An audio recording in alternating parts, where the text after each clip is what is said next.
Olá, olá, olá, amigos queridos! Espero que todos estejam muito bem com a graça de Deus, nosso Pai.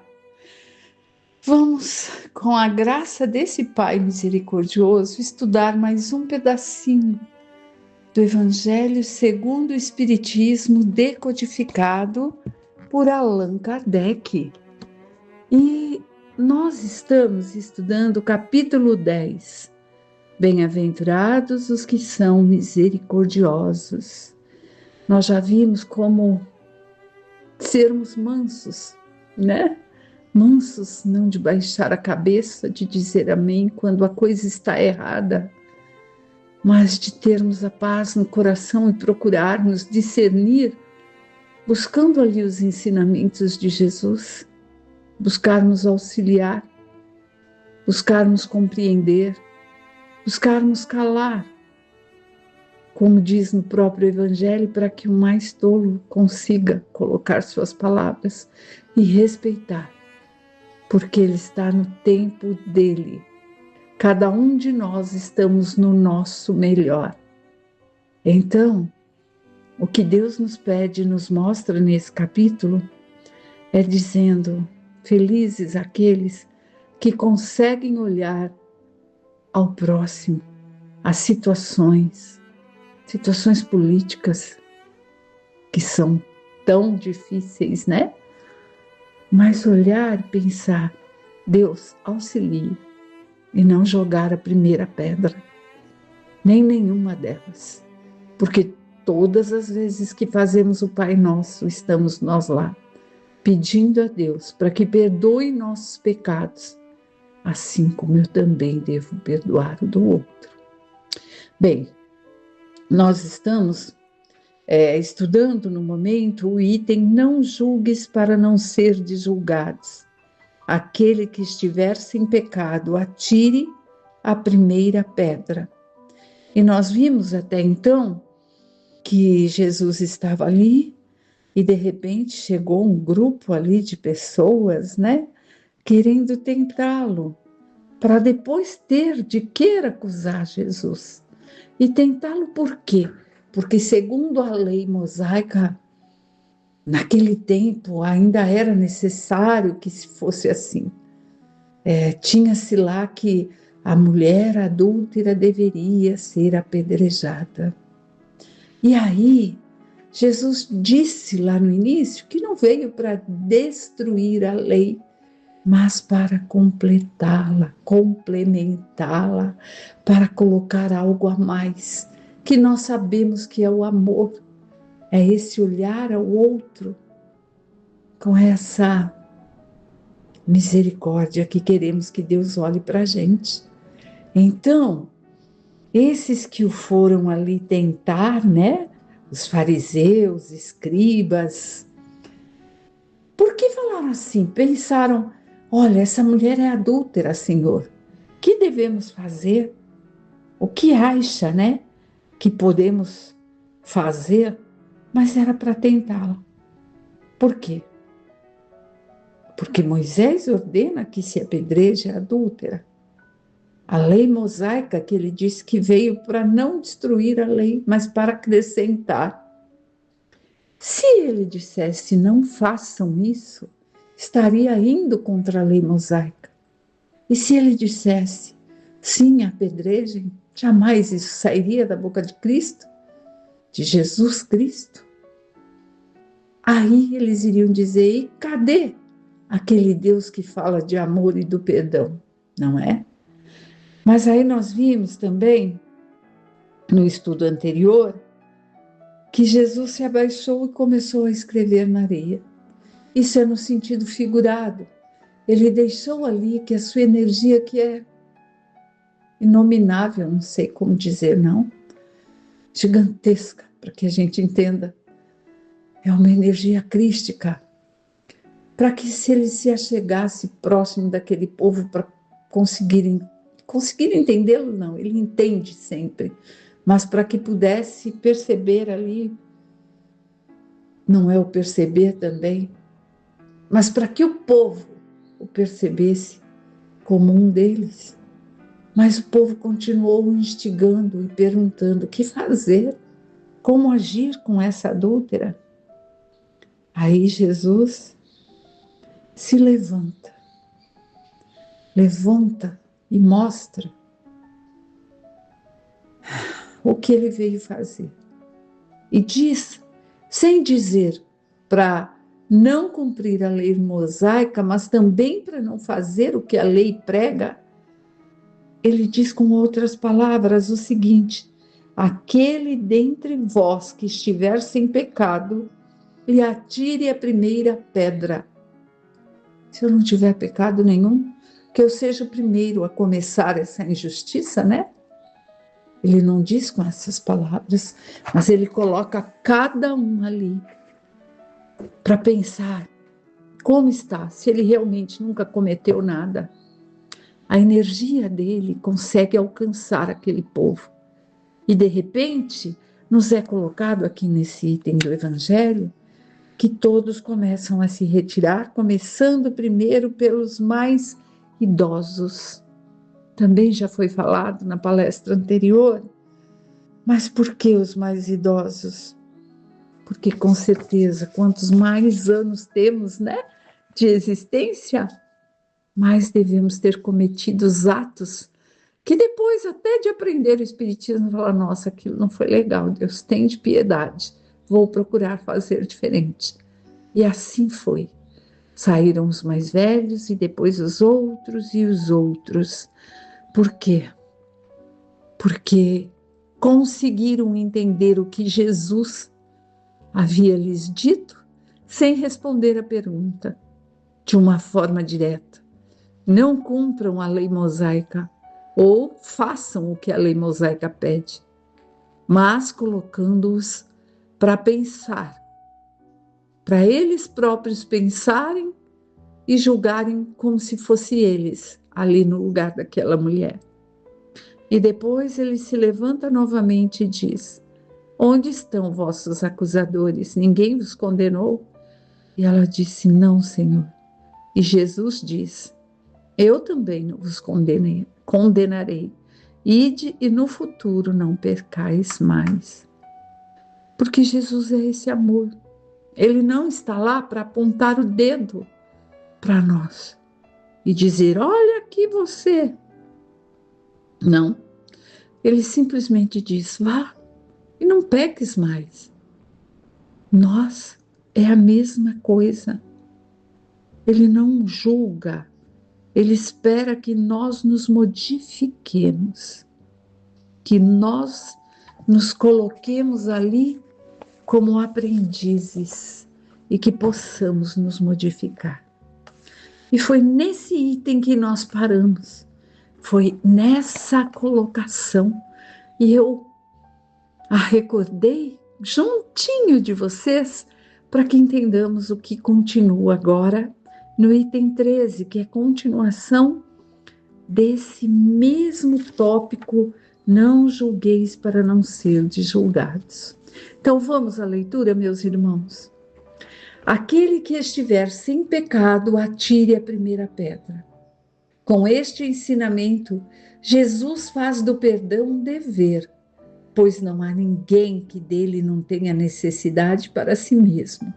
E nos ensina que não devemos julgar os outros mais severamente do que julgaríamos a nós mesmos, e nem condenar os outros o que perdoaríamos em nós. Antes de condenar uma falta de alguém, vejamos se a mesma reprovação não pode recair sobre nós. Não é? Então, é olhar o próximo com essa misericórdia, com essa benevolência, se colocando no lugar do outro.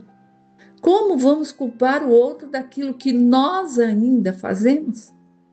Se eu faço a mesma coisa e peço a Deus o perdão ali na hora do Pai Nosso e digo que vou perdoar o próximo, como é que eu vou apontar o dedo? É isso. E se cada um de nós, gente, fizermos o exercício de nos colocarmos no local daquele que nos machuca, que é pedrinha no sapato apertado, sabe? Que dói. A gente vai perceber, falar, quantas vezes eu não fui a pedrinha ali, no calcanhar dele, não é? Então é isso.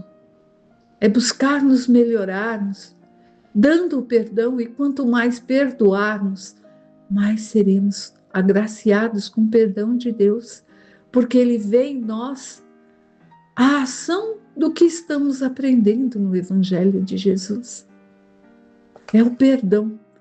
Ele coloca, não só não julgue, mas dizendo para nós, assim como disse aos escribas e fariseus, atire a primeira pedra quem não tiver com pecado. Ele disse de outra forma, e eles entenderam que era para perdoar. Eles nos fazem entender que o perdão é um dever. Dever, porque nenhum de nós encarnados aqui somos melhores que outros. Podemos ter uma situação melhor de entendimento, mas já fomos aquele que ainda não tem e ainda pratica atos ilícitos, né? Diante da sociedade terrena, atos difíceis. Bom, a censura lançada sobre a conduta dos outros pode ser pode ser por dois motivos. Desculpem, porque eu tinha lido errado no começo, ó. Essa censura, esse julgamento que lançamos sobre o outro pode ser por dois motivos: reprimir o mal ou desacreditar a pessoa cujos atos estamos criticando. É isso. Ou nós estamos ali tentando reprimir o mal ou desacreditando aquela pessoa, né? Dos atos que nós estamos praticando. E aí a gente percebe que reprimir o mal, por vezes, acaba sendo um dever. Como, Silvia, que você está falando isso, se não é para julgar? Não, não é para julgar. Mas aquele que está em condição de pai, de mãe, de tutor de uma criança, tem que estar ali reprimindo, por vezes, coisas que não sejam corretas. Então, pai, mãe, ou seja lá quem for, que esteja com o tutelado, digamos assim, para educar alguém. Crianças que moram com tias, com madrastas, com avós. Minha neta mora comigo, com meu marido e com minha filha, que é a mãe dela. Então, cabe a mim também julgar a Sarinha, que agora tem 9 anos, não. É a corrigenda, é o ensino, é o mostrar o caminho correto, não é?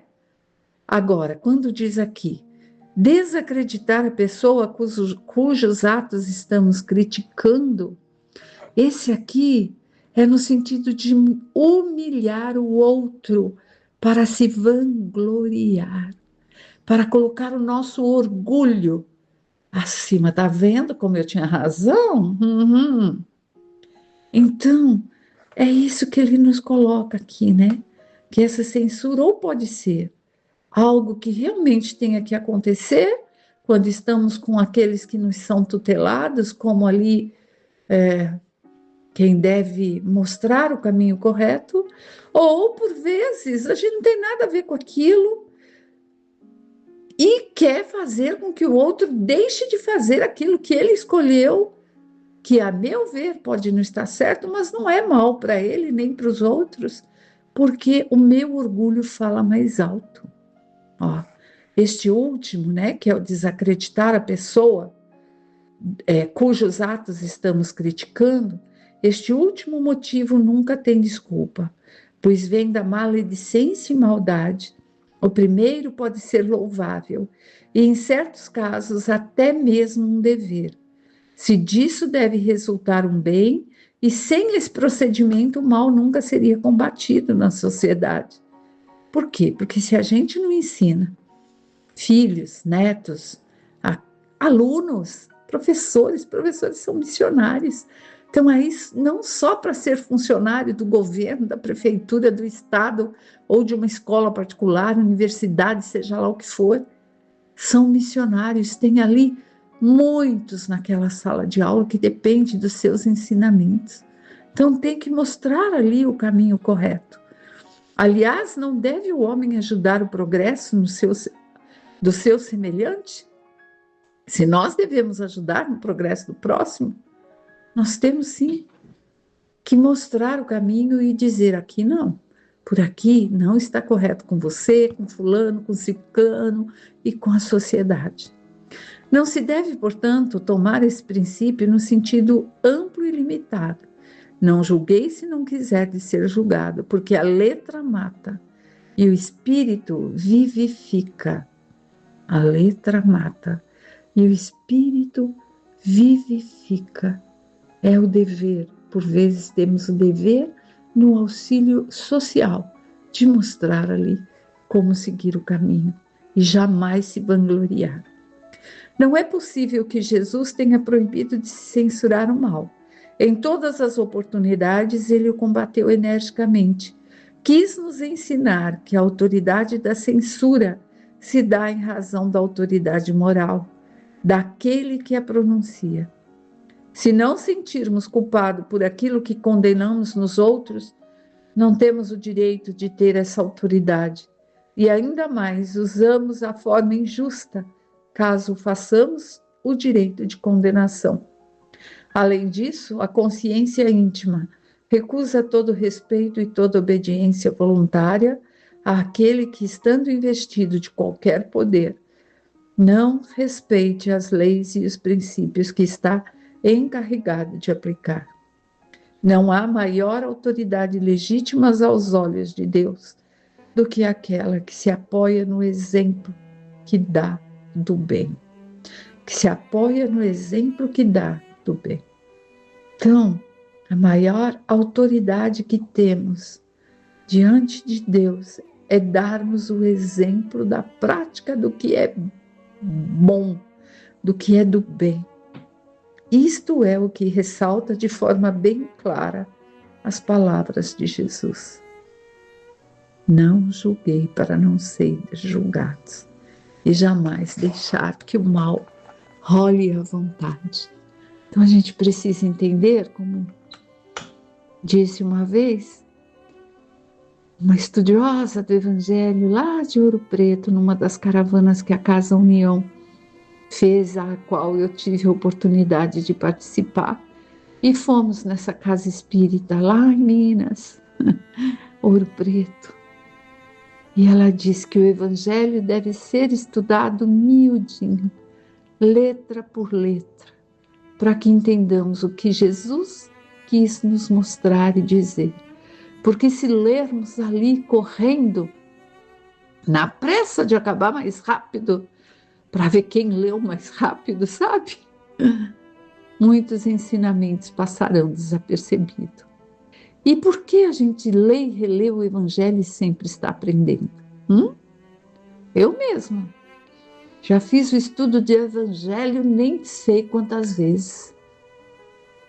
E aí, cada vez que eu leio, que eu releio, eu sou outra. Aquela Silvia do ano passado, retrasado, tinha um conhecimento. Com a maturidade, né? A gente vai criando outras percepções e vai descobrindo ali nas palavrinhas do Evangelho coisas que passaram desapercebidas na primeira, na segunda, na quinta leitura e que vão aparecer depois. Então é um livro que nunca fica ali como algo ultrapassado. O Evangelho é sempre atual, porque nós vamos aprendendo de acordo com a sabedoria que temos no momento. Quando eu reler esse mesmo trecho daqui um ano, certamente eu terei mais colocações, se for assim da vontade de Deus, né? A gente vai aprendendo com os dias, com a vida e com o estudo. Fique em paz, que Deus abençoe a todos vocês. Que assim seja.